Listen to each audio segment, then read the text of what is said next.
Se você está aqui, provavelmente já investiu em alguma coisa. Fundo, ação, tesouro, CDB, mas eu quero te fazer uma pergunta direta antes de continuar.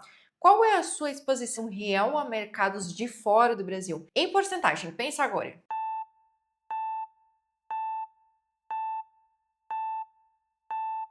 Se a sua resposta for zero ou algo como tenha um pouco de dólar guardado, você está no grupo que representa 98% dos investidores pessoa física no Brasil. Esse número, ele não é uma crítica, ele é um diagnóstico, porque a pergunta que esse vídeo não responde é: você deveria investir lá fora? Essa resposta, os dados do vídeo anterior já te confirmaram. A pergunta agora é outra: o que está te impedindo de fazer isso e o que acontece com o seu patrimônio enquanto você não faz? Existe um índice chamado MSCI ACWI. Ele reúne as maiores empresas de 23 países desenvolvidos e 24 emergentes. Ele é, na prática, um dos termômetros mais completos do mercado de ações global. Dentro desse índice, o Brasil representa menos de 1%. Menos de 1%. Isso significa que se a sua carteira está inteira no Brasil, é como se o resto do mapa simplesmente não existisse. E antes que você pense, mas isso é coisa de investidor gringo, eu vou te mostrar nesse vídeo que não é. Que isso já chegou aqui e que quem ainda não percebeu está pagando um custo que ninguém gosta de calcular. O mercado global, ele é enorme e o Brasil, ele é parte dele. Uma parte relevante, mas uma parte pequena. Se você já viu a parte 1 dessa série, você sabe o que o Espiva mostra sobre fundos brasileiros. E se você ainda não viu, o link para assistir está aqui embaixo. Eu recomendo que você veja antes de continuar. Mas, mesmo sem a parte 1, o que eu vou te mostrar nesse vídeo faz sentido por conta própria. Eu sou Nicole Weber e aqui a gente conversa sobre investimentos com mais profundidade e menos ruído. Esse gráfico mostra o volume de busca pela palavra ETF no Google no Brasil nos últimos 10 anos. Repara na curva.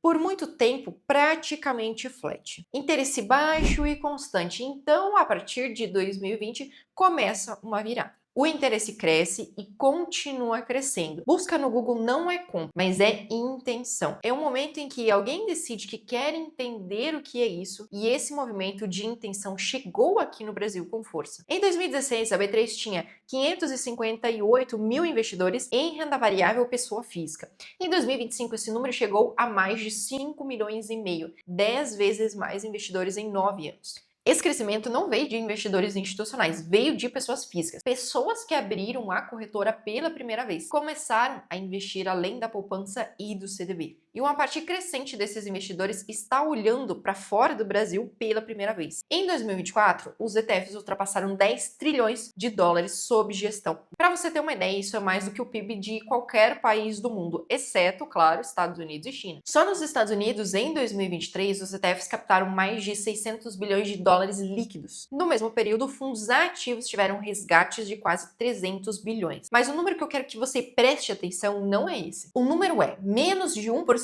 dos investidores de varejo no Brasil têm ETFs internacionais na carteira. Enquanto o mundo migrou, gestores profissionais, fundos de pensão, plataformas de acesso para a pessoa física explodiram em todo o planeta, o investidor brasileiro ainda está começando a explorar um mercado que já é conhecido por outros investidores. Os dados estão aqui para mostrar que esse movimento ele não é especulação, é uma tendência estrutural, com dados consistentes ao longo de anos. E o que isso significa em termos práticos? Eu vou te mostrar com um exercício simples. 10 mil reais investidos em 2016, mesmo ponto de partida, mesmo prazo. Resultados diferentes. No CDI você chegaria a R$ 24.400. O seu dinheiro cresceu? É suficiente? No Ibovespa, R$ 36 mil. É melhor, mas com uma volatilidade que faz a maioria das pessoas desistir antes de chegar lá. No VT, um ETF global que replica o mercado mundial em reais, 45.600. E no IVVB11, um ETF do S&P 500 disponível aqui na B3, sem precisar de conta no exterior, sem nada, R$ 54 mil.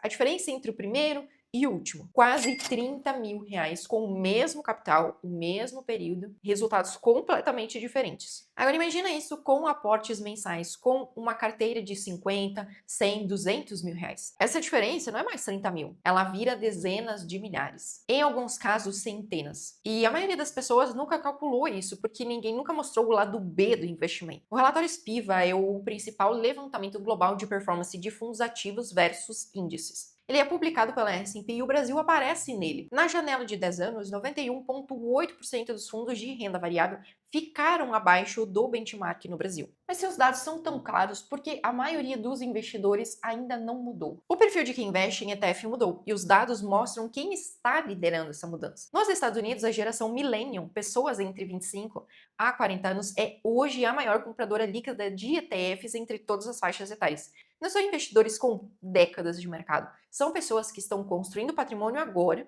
e que escolheram um veículo mais eficiente para fazer isso. Na Europa, plataformas como Trader Republic e Scalable Capital democratizaram o acesso a ETFs globais com aportes a partir de 50 euros por mês. Não é exagero dizer que um jovem de Berlim com 50 euros por mês pode ter uma carteira mais diversificada geograficamente do que um investidor experiente em São Paulo com 100 mil reais. No Brasil, o crescimento de ETFs na bolsa ainda está no início, mas o movimento ele já é visível. O investidor brasileiro chegou com características diferentes. Ele é mais jovem, começou a investir via aplicativo, nunca precisou ir a uma agência de banco para abrir uma conta de investimento e, por isso, a barreira psicológica de investir é complicado é menor do que a geração anterior. A pergunta não é mais se esse mercado ele vai crescer. A pergunta é quando você vai entrar. Mas antes de responder isso, eu preciso te mostrar o que está impedindo a maioria das pessoas de entrar. Porque não é falta de informação, é algo muito mais fundo do que isso. São crenças que limitam o horizonte de investimento. A primeira delas é ETF é para investidor avançado. Essa é a mais comum e a mais equivocada. ETF significa Exchange Traded Fund. É um fundo negociado em bolsa. Você compra como se fosse uma ação. Uma ordem, um ticker, fim. Não existe lista de cotistas para assinar. Não existe reunião de rentabilidade. Não existe liquidez D+30. É a forma mais simples de ter acesso a uma carteira diversificada. E a ironia é que ela é mais simples do que boa parte dos produtos que o investidor intermediário já usa. O Tesouro Direto tem mais etapas operacionais do que comprar um ETF. O CDB tem liquidez muitas vezes mais travada. O fundo multimercado tem mais camadas de taxa. A crença de que um ETF é avançado não nasce do produto. Ela nasce do silêncio. Ninguém explica. Então parece difícil. Quando ninguém explica, a complexidade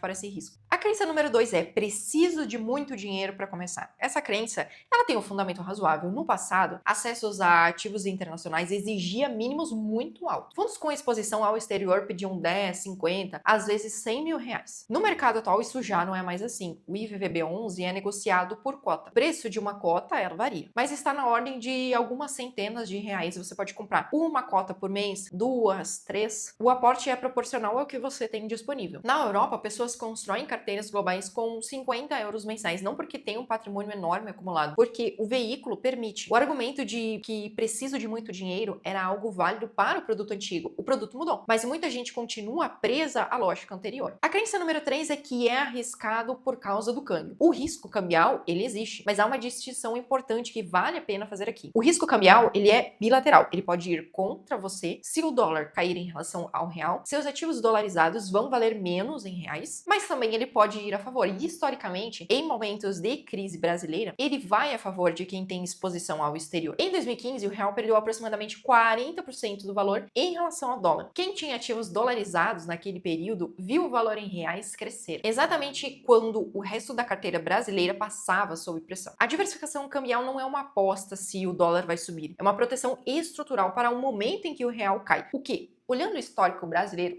acontece com alguma frequência e regularidade. A pergunta não é o dólar vai subir. A pergunta é o que acontece com a minha carteira se o real cair mais 20%? Quem tem exposição internacional já sabe essa resposta. E quem não tem, descobre na hora errada. A quarta crença é de que ainda não é o momento certo. Essa é a crença mais cara de todas. Porque o momento certo, ele é uma frase sem data de vencimento, ela se renova sozinha. No ano passado, o momento não era certo. Esse ano tem a eleição, ainda não é o momento certo. Próximo ano tem a incerteza fiscal. O de depois tem a taxa de juros. Enquanto você espera o momento certo, o mercado, ele não te espera. Os retornos compostos, eles não te esperam. A janela de tempo, que é o único insumo que você não pode comprar de volta, ele, vai embora. E eu vou te mostrar um número que vai mudar completamente a forma como você pensa sobre isso. 10 mil reais investidos em janeiro de 2016 no IVVB11. 54 mil reais em 2026. 10 mil reais investidos em janeiro de 2017, um ano depois, no IVVB11. Aproximadamente 42 mil reais. 12 mil reais de diferença por um único ano plano de espera. O momento certo, ele não existe. O momento disponível, ele existe. E o mercado, ele não exige perfeição para começar, ele exige tempo. Se você se reconheceu em alguma dessas crenças, o problema não é falta de esforço. Você está tentando montar um quebra-cabeça sem ter a imagem no final da caixa para olhar. A imagem que eu vejo e que você vai ver se me acompanhar é uma carteira estruturada, com exposição internacional real, construída de forma consistente, sem precisar virar analista ou acompanhar o mercado 12 horas por dia. Isso existe, é alcançável e não é tão distante quanto parece. No começo desse vídeo, eu te fiz uma pergunta. Qual é a sua exposição real a mercados fora do Brasil?